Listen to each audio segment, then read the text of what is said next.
파리에서도 삐르가니를 먹어보면 그렇게 감동적인 나는 않았던 것 같아. 누구랑요? 뭐 여자친구 그때 여자친구 있었지. 근데 파리에 가셨어요?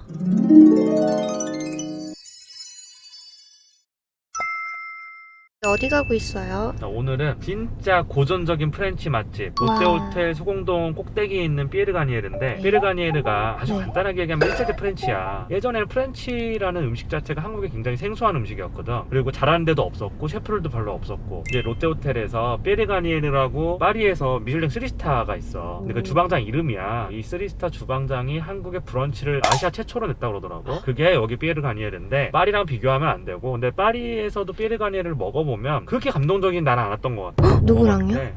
뭐 여자친구 그때 여자친구 있었지. 근데 파리에 가셨어요? 알잖아. 어쨌든 삐르가니가 파리에 있는데 여기에 브런치를 낸 거다. 그리고 소공동에서 이게 되게 오랫동안 있었어. 그래서 한번 리뉴얼도 하고 막 이랬던 걸로 내가 알고 있는데, 지금 솔직히 얘기하면 삐르가니 한 번 갔어. 예전에 비해서는 되게 핫하고 이런 집은 아니었는데, 그 당시에는 청담동에, 이거 기억하시는 분도 있을 거야, 이거 보는 사람 중에. 빨레드고몽도 1세대 프렌치거든. 근데 그때 당시에 빨레드고몽 가면 와 진짜 비싸고 되게 오래된 프렌치야. 그래서 너랑 그때 갔던 뚜또베네가 빨레드고몽 사장이 식자재로 쓰던 뭐 거기를 개조해서 만든 식자재 이탈리안 창고. 한때 뚜또베네도 엄청 유행이었지. 근데 지금 먹으면 약간 촌스러워 솔직히. 그리고 빨레드고몽도 굉장히 촌스럽고 지금 먹으면. 근데 십몇 년 전에는 우리나라의 미식 문화가 생각해보기에 많이 자리 잡지도 않았어. 그러니까 이게 우리나라의 미식 문화가 급격하게 자리 잡고 엄청나게 많은 미식가가 생기고 엄청나게 많은 셰프들이 유학을 갔다 와서 훌륭한 요리를 선보이기 시작한 게 내가 볼 때 10년도 안 됐어. 왜 갑자기 폭발적으로 늘었을까는 두 가지 이유가 있다고 난 생각을 하는데, 하나는 일단 한국 사람들이 소득이 늘었어. 정말 2000년대 초반부터 지금까지 보면 자산 가치가 확 늘었단 말이야. 또 하나는 이제 중요한 건데 SNS의 발달. 자기 혼자 이걸 먹으면서 이거를 블로그나 뭐 인스타그램이나 이런 데 올림으로써 뭐 인플루언서가 되고자 하는 목적 여러 가지겠지. 돈을 벌려고 되고자 하는 사람들도 있을 거고, 아니면 정말 관심 받기 위해서 되고자 하는 사람도 있을 텐데, SNS가 발전하면서 우리나라의 그런 맛집 다니는 그런 문화가 많이 생긴 것 같아. 근데 그것도 그런데 나는 왜 우리가 이전 한 5, 6년 전만 해도 맛집을 찾을 때 네이버 블로그를 보면서 그렇게 많이 가잖아. 그거를 뭐 음식을 먹는다고를 생각을 안 하고 문화를 소비를 하러 간다고 생각을 하는 거야. 사람들이 되게 젊은 사람들이나 아니면 20, 30대에 그게 이제 욜로 문화랑 또 이렇게 연결이 돼 있어. 젊은 층들이 정말 즐기며 살자, 스몰 럭셔리 이런 현상하고도 좀 밀접하게 관련이 그게 또 있는 것 같고. 인터넷이랑 결합이 돼서 네이버 블로그에서 지금 인스타로 넘어갔지만 뭐 이런 것들이 다 같이 섞여 그치. 있는 게 아닐까. 확실히 지난 10년 동안 엄청나게 변했어. 그런 맞아요. 문화들이. 그나저나 누구랑 가셨어요? 삐에르가니에르.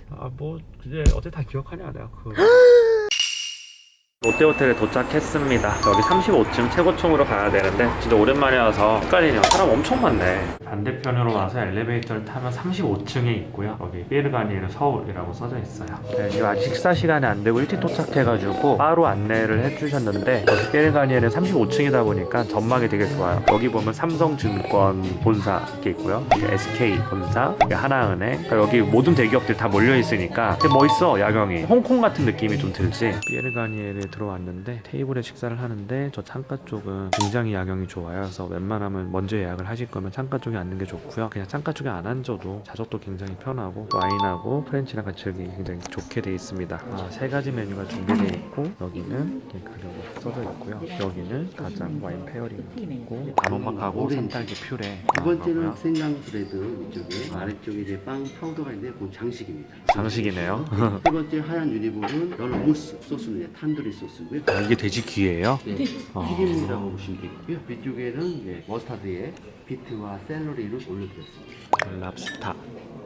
네, 푸아그라입니다. 시금치랑 푸아그라랑. 쿠키는 저희 아울렛이라는 쿠키고요. 아래쪽에는 헤이즐넛 프랄린 같이 올려드렸습니다. 그리고 마지막 마티니잔에는 가장 아래쪽에 소테른 와인으로 젤리를 만들고요. 위쪽에는 장미랑 리치가 들어간 샤벳이랑 아몬드 폼 같이 올려드렸습니다.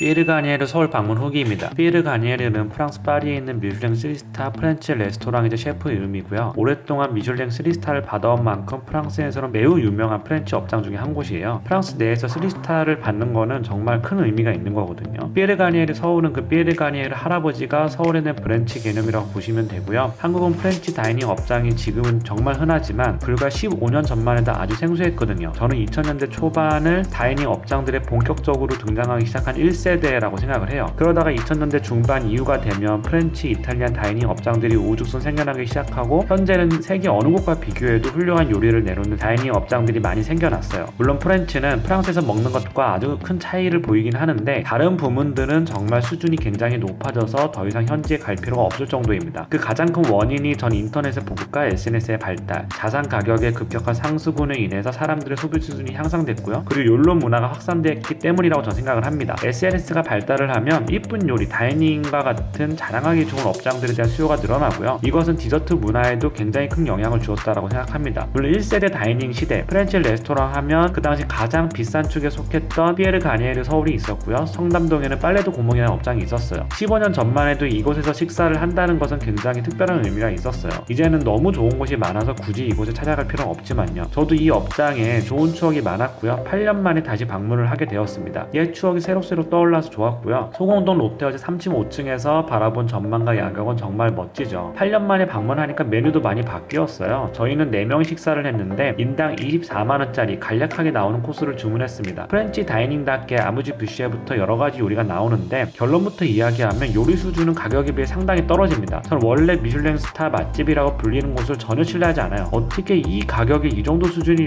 요리에 스타를 줄 수 있는지 저는 정말 의문입니다. 지난 10년 동안 사람들의 입맛이 매우 많이 올라갔고요. 업장들의 전반적인 수준이 비약적으로 올라갔는데 이곳은 사실 변한 게 별로 없는 것 같아요. 10년 전에는 저도 정말 맛있게 먹었거든요. 근데 지금 느껴보니까 전혀 아니었어요. 서비스 부분도 전 이 좋은 공간에 가격과 어울리지 않는다고 생각합니다. 저도 다이닝을 많이 다녀보면서 직관적으로 비교를 하게 되잖아요. 음식에 대한 설명이나 저희끼리 대화할 때 매니저분이 서빙하면서 끼어드는 타이밍, 특히 와인을 핸들링하는 수준이 피에르 가니에르라는 명성에 걸맞지 않는 동네 업장 수준이었습니다. 지인분이 다나의 플래그십 와인인 헬렘스 비냐드 2014 빈티지를 가지고 왔는데 아직 너무 어려서 적절한 핸들링이 필요한 와인이었거든요. 저희가 도착하기 몇 시간 전에 이 와인을 보냈다라고 해요. 근데 코키지를 10만원이나 받은 걸로 제가 기억을 하는데 음식이 나올 때까지 아무런 핸들링도 하지 않다가 코르크만 따주고 와인을 서빙해 주시더라고요. 또한 와인의 80% 가량을 잔에 다 따라 버리시더라고요. 그래서 제가 이걸 보면서 아 이건 아닌데 라고 생각을 했어요. 아 이 업장도 소믈리에가 있을 텐데 왜 이렇게 서빙을 하시지? 라는 아쉬움이 남았습니다. 전체적으로 보면 다시 방문할 의사가 없는 곳이에요. 24만원이면 훨씬 훌륭한 다이닝들이 많고요. 이곳은 그저 뷰 맛집이다, 추억으로 먹는 곳이다 라고 하는 지인들이 많았는데 제 주변의 전반적인 평은 음식은 좀 떨어진다는 게 일반적인 의견이었습니다. 특색 없는 아무지 뷔쉐, 퍽퍽한 메인 요리, 아무런 개성 없는 디저트 등 다시는 발길을 하지는 않을 것 같습니다. 시대 변화에 맞춰 업장 수준도 같이 올라갔으면 더 좋은 기억으로 남았을 것 같아요. 개인적으로 터질된 평점은 별 2개입니다. 네, 잘 먹었습니다.